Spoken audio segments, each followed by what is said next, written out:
So without much further ado, let me understand. Thank you very much, ladies and gentlemen of the media.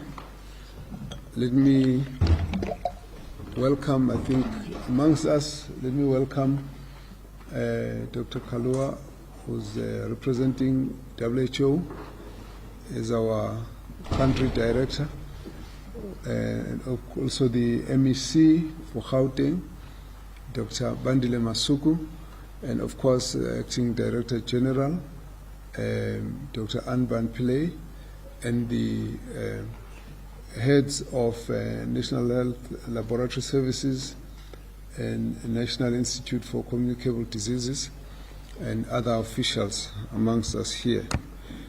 I'd like to begin by indicating, and thank you for attending. We want to indicate that the last time we gave a briefing, we were indicating that we would like to stay very closely in contact to be able to share whatever new developments, and also just to be able to find out what you've got from your side so that we can try and compare notes to make sure that South Africans are kept very well informed about the situation on the coronavirus infection. Therefore, I would like to begin by welcoming the declaration of the World Health Organization that the coronavirus has become a public health emergency of international concern. This sets in motion an enabling framework to ensure that there is a concerted multinational collaboration to detect, to contain, and to stop the spread of the coronavirus. We accept the WHO recommendation and will tailor those recommendations within our specific needs of our own country. But it offers quick guidance in terms of what our attitudes have to be in relation to managing this infection. So I want to start by reassuring South Africans that to date there is no confirmed case of coronavirus in South Africa. If there was any, we would have been able to do that ourselves, and because we've got the facilities to be able to confirm such a diagnosis. We've remained vigilant on the developments regarding the movements and behavior of the viral infection across the world, and we continue to engage international academic fraternity to better understand how this virus behaves and its health effects. So to recap, the WHO first became aware of the respiratory disease of unknown cause in Wuhan City, 31st December, and on the 7th of January 2020, the causative pathogen was identified as a novel coronavirus, which is 2019 nCoV. The virus is believed to have originated from animals, which we call zoonotic origin. The incubation period is currently estimated to be up to about 14 days. More evidence is needed to determine whether any asymptomatic carrier may contaminate another person or not. Symptoms are non-specific to the virus itself and include fever, cough, runny nose, and sneezing. Occasionally, the virus can cause complications of shortness of breath, multi-organ failure, and death. The evidence increasingly supports the theory that those who are most at risk are patients who have got some kind of immune deficiency, whether this should be due to age or a pre-existing comorbidity. There is no specific antiviral treatment for this one, and the treatment remains supportive. So we treat you on the symptoms on the basis of which the patient will be presenting. There is also no vaccine at this point. There is no evidence that the virus that is infecting humans has mutated since it was first discovered in humans. Yesterday, I convened a high-level interministerial meeting ahead of the WHO meeting in anticipation of the announcement of public health emergency of international concern. The ministers of tourism, police, state security, home affairs, defense, international relations and cooperation were all represented at the meeting and were joined by the Department of Health and NICD officials. This meeting sought to brief the ministers and ultimately the President and Cabinet in detail on the status of the coronavirus spread and to ensure that we are prepared in all spheres to prevent the entry of coronavirus into the country, and should there be a case detected, to respond speedily and appropriately to that eventuality. In the last press briefing, I'd also outlined the process of activating the Emergency Operations Center should there be a public health emergency declaration by WHO. Well, that Emergency Operations Center was activated last night and is now currently operational. We're busy building up the staff numbers that we need to be able to do that, but from last night, activities have started. This now means that we have dedicated staff working exclusively on coronavirus, monitoring and responding to all reports that they will proactively detect and follow up. There will be added personnel and resources, although we had already capacitated ourselves for this eventuality, so we would not find ourselves wanting. This Emergency Operations Center is in constant communication with all the relevant stakeholders and provinces. The multi-sectoral National Outbreak Response Team will reconvene straight after this press briefing at 9 to revise the standard operating procedures in response to WHO announcement. This is a team of officials from various departments who are relevant in this matter, the various specialists and researchers and everyone who is involved in this. They therefore will be convening now, and they'll be giving us guidelines and respond to situations as it develops on a hour-to-hour basis as the situation will require. We've published a list of dedicated centers for isolation and treatment of people who are infected with the coronavirus. In Limpopo, we've got Polokwane Hospital. In Mpumalanga, Rob Ferreira. Gauteng is Charlotte Maxeke, Steve Biko, Tembisa Hospitals. KwaZulu-Natal is Grace Hospital. Northwest is Clarksdorp Hospital.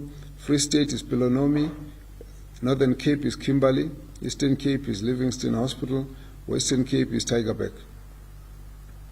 These centers have been chosen for their ability to isolate, manage, and contain and conduct research on suspected or confirmed cases of coronavirus. This by no means suggests that the other facilities do not have the ability to manage a suspected case that presents for the first time. It is simply a mechanism to ensure that we can centralize coordination and data collection. So every hospital should be able to manage it and then move them on to where we'll treat them centrally. A 24-hour hotline for clinicians that is run by NICD continues to receive a large volume of calls, which is a good sign of high vigilance amongst our healthcare workers. And you'll understand that when you have a situation of this nature, even ordinary flu is treated with suspicion. So we actually expect that just out of vigilance, the numbers of people who are calling is going to be increasing. And we believe that it's better to always over-suspect than to under-diagnose. The National Health Laboratory Services is available for 24 hours a day to test for coronavirus. So at any time of the day, the test will now be done. Port Health Service remains responsible for the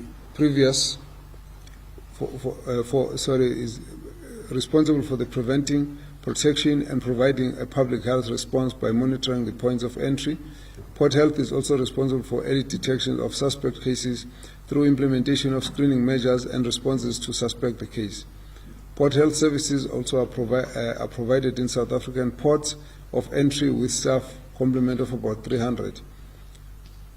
Apart from digital thermal screeners, Port Health officials have also been provided with additional handheld thermometers to detect the temperature of any traveler arriving into the country.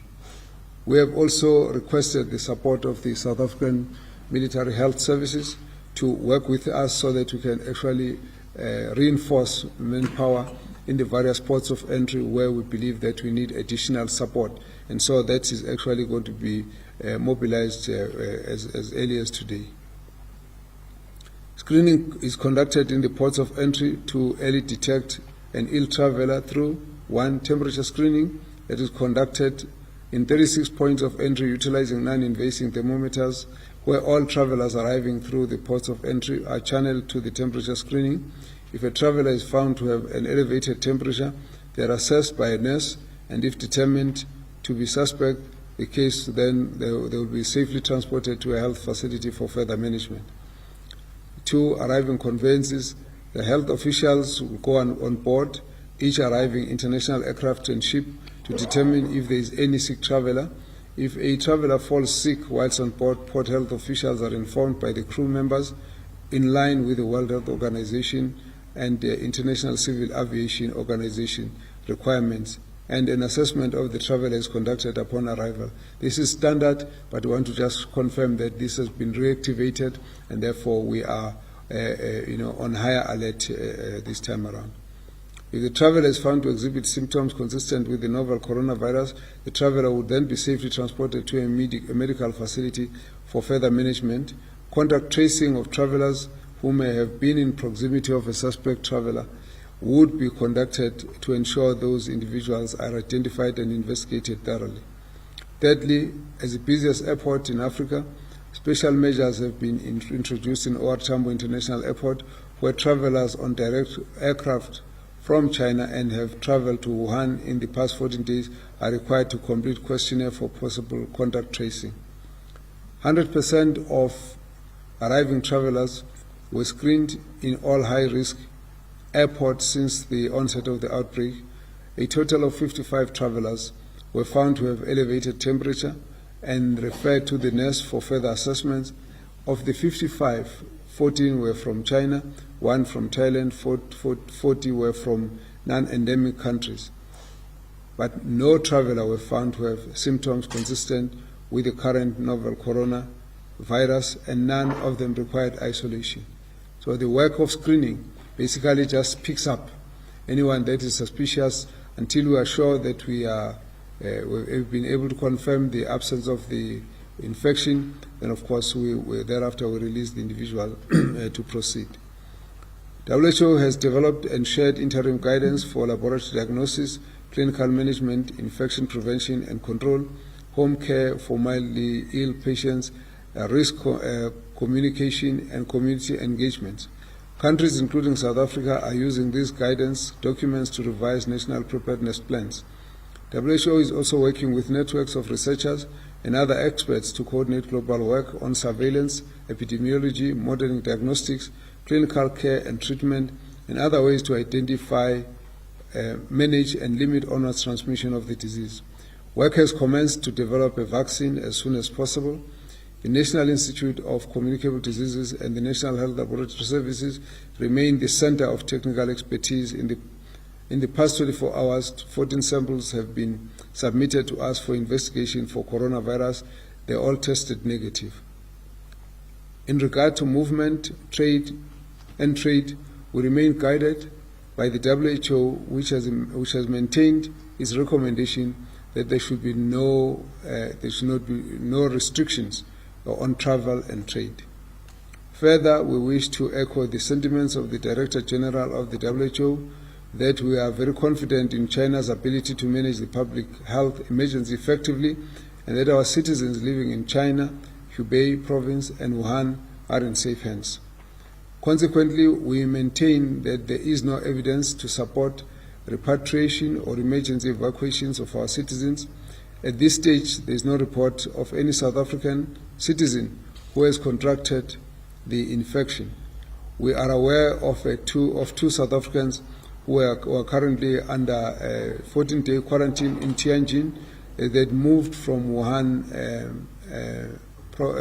city to Tianjin, a neighboring municipality. But that's, as far as we understand, is basically just to ensure that people are under observation for a period before they actually can proceed to other areas. DIRCO has established a 24-hour hotline for all South African citizens living in Wuhan city to contact the South African Embassy in China. We will share this so that the media can also publish it, so that if you know of anyone who needs to contact the embassy, they've got an alternative line which they can use. This will actually help us to be able to improve our communication with a lot of South Africans who are in the area.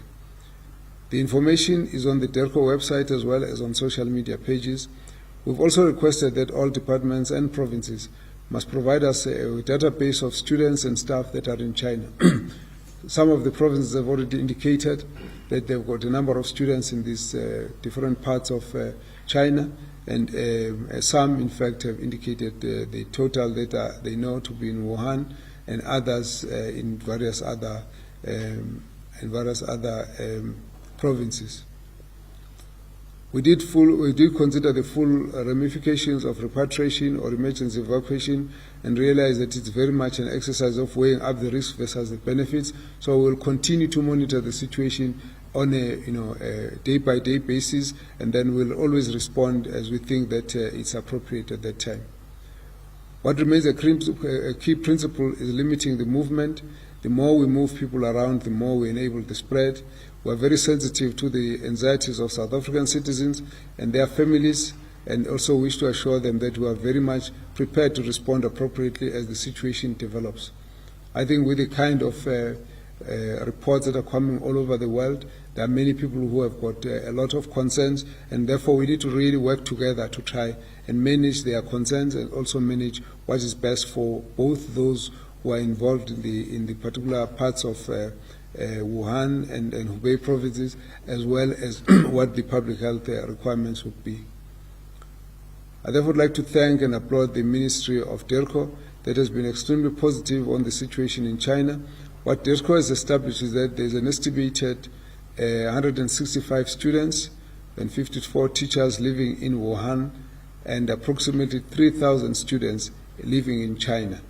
So when we get all the information from the various departments and provinces, we'll be able to update this number. We'd like to encourage all South Africans to ensure that they register their presence with the South African missions in China, so that it's easy for us to be able to track them, and also to make sure that when we need to send them information, we know exactly where to find them. Currently, a strict 14-day quarantine has been imposed in Wuhan, and that is if you enter Wuhan despite the virtual complete shutdown of public transport, you need to stay there for about 14 days before you can leave, or if you intend to leave, you need to await 14 days before you can do this. This is just to ensure that there is in-house observation for early detection of signs or symptoms that may develop. The Chinese authorities have assured us that there is food security for those people locked up in Wuhan, as logistics and food supply have not been shut down. And this, we have been picking up this debate because DIRCO has been communicating to just always try and act to allay the fears of anyone that raises issues from the side of any South Africans who are in China. The Chinese ambassador has also indicated that China has developed a new detection device specifically for coronavirus, and should South Africa need, they said they can make some available. So immediately after this meeting, the Chinese ambassador will actually come with the relevant information and the relevant individuals, and our team here is on standby to evaluate whether in fact this is something that we can take advantage of, but that's really going to be left to the clinical experts to be able to give us a sense of whether there's any additional advantage of using that device. Both DIRCO and the Department of Health are in continuous contact with the South African Embassy in Beijing and Chinese embassies in Pretoria. So we always try now to compare notes to make sure that we all have the same kind of information. The announcement of the public health emergency should therefore bring comfort and reassurance that the coronavirus is receiving the most urgent attention by the international community, and that everything is being done to protect the global citizens. It should not necessarily set up a fresh wave of panic. We are aware that as of last night, the numbers of cases that has been reported outside China has increased. I think the last figure that we were given was 90, and as I said, I don't want to be quoted on the figure because we are aware that the figures keep changing, but we are aware that various actions are being taken by specific countries to deal with those that they've detected in their own countries. But the existence in about 3 or 4 countries of human-to-human transmission is actually the basis on which the WHO has declared coronavirus public health emergency of international concern. And therefore, what is most important also for the various countries is also to find ways to contain the spread of the infection now in their country, because they almost become an epicenter of the infection if no precautions are taken to limit the spread.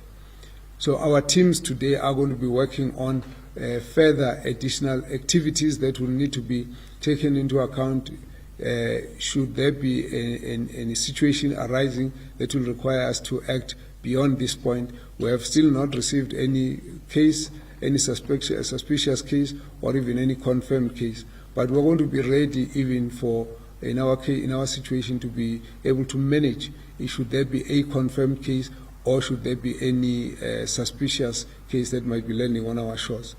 So that preparedness for us is basically what we think is important at this point.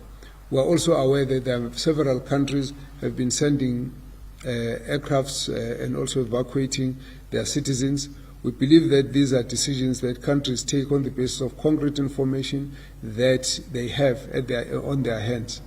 In our case, we do not have a particular South African anywhere that would have either landed into South Africa or they're staying in China that has tested positive for the virus, and that's a reality from which we're going to be operating. So we keep taking all these precautions and also are trying to do our best to make sure that if there should be anyone that lands into the country, we are able to detect as much as possible. We've also heard that there are reports of individuals who might be on their way coming to South Africa. Again, when we get enough information, we'll be able to know how to assist and support and deal with those particular cases. Right now, we do not have adequate information to deal with that. We remain committed to the protection of South Africans, both here and abroad, and therefore will continue to closely monitor the developments around the issue of the coronavirus. I must also just indicate that out of concern, I was actually supposed to have flown out to Thailand last night to join the conference on the national health insurance, but considering that there were these developments, it was agreed with the President that we actually need a full team here to be on an alert, so that we must be able to respond and support South Africans wherever the situation arises. So everything is being done, and we have been able to brief Cabinet and Lekgotla yesterday. We're going to be giving President continuous briefing from last night. We're doing exactly the same. So we just want to indicate that we're ready. We want to also invite you as members of the media. If you've got any information, please share with us so that we can see what is it that needs to be done. We're also analyzing some of the cancellation of some of the traveling the aircrafts into China, because we want to just check which of those countries already have imported cases from China, and so we're going to be looking at that kind of information so that we are able to understand the situation better. There are students who were on holiday who have been who needed to go back to Wuhan and other parts of China, and we have agreed with the Chinese embassy that those such students should delay their return to China.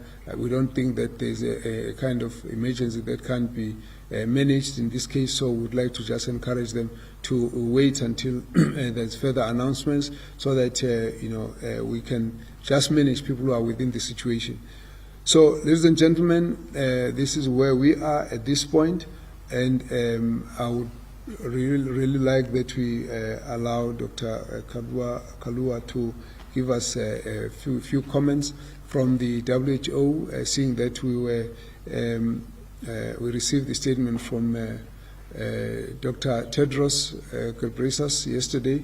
I actually have happened to have had a consultation and had a discussion with the Director General of WHO yesterday in the morning. So as we're making all the preparations, we had actually full and direct guidance, and we had a better sense of the situation based on his visit to Shanghai and his meeting with the President Xi Jinping, so that we had as much information as possible, as necessary, for us to be able to take the kind of steps that we are taking. As I said, we continue to update our information, and therefore will respond as the situation arises. We do understand that the situation is rapidly developing, and the numbers of infected cases has moved from the last time we were saying 4,000, yesterday we were saying about 6,000. I think the figure is going up to about 7,000 now. So all of those issues are consideration that we have to take into account each time as we respond to the situation. Thank you very much, ladies and gentlemen. We would like to invite Dr. Kalua to come and make his comments.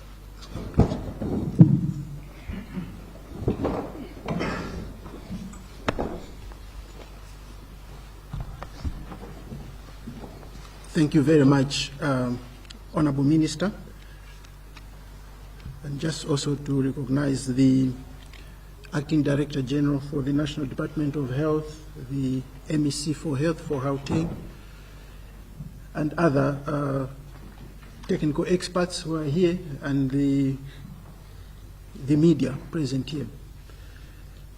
My statement will be fairly brief, because the Honourable Minister has covered most of the areas that need to be covered, and also has alluded to some of the important statements that were made as the Director General of WHO declared the coronavirus outbreak as a public health emergency of international concern. And as you are aware by now that the situation is evolving, that every time we are having new cases being confirmed, and we are having every time we're also having other countries reporting cases, confirmed cases of the coronavirus. And because of the evolving situation, WHO was able yesterday to declare public health emergency of international concern, meaning therefore that this has become a problem that required concerted international efforts in order to address it and to stop further spread, calling upon countries to strengthen their ability to detect, rapidly manage and contain any cases or outbreak that appear, so that there's no further spread beyond the borders of other countries, so we're able to deal with this situation. So basically, the work that has been initiated here, what the Honourable Minister has described, is very much in line with the calling of this as a public health emergency of international concern, requiring all aspects of government and all partners to work together in order to address the situation. In South Africa here, there's no confirmed case of coronavirus. The most important thing now is to strengthen our ability to detect and to contain rapidly, if at all we get any potential cases. So, Honourable Minister, just to thank you for calling this press briefing, and also for bringing to the fore the importance of this outbreak, because an informed public is an important asset in the prevention and management of any outbreak. So the role of the media, which is well informed, and the public that is well informed on the facts of any outbreak, is of utmost importance. So thanks very much, Honourable Minister, for this press briefing and for asking me to make a few statements. Thank you. Thank you.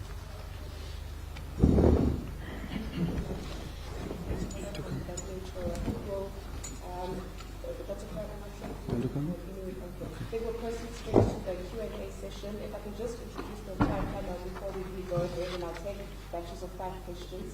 Of course, the Minister and Dr. Kalua have been introduced. On the right of the Minister is Professor Cheryl Cohen, who is at the NICD. To the right of Professor Cheryl Cohen is Dr. Outbreak from the Department of Health. To the right of Dr. Chile is Professor Suka from DOCO. And next to Dr. Kalua is Professor MEC Health in Gauteng, the Department of Health, and then to the extreme left is Dr. Kalua from the NICD. So you look at a very, very expert panel and answer questions. 5 questions.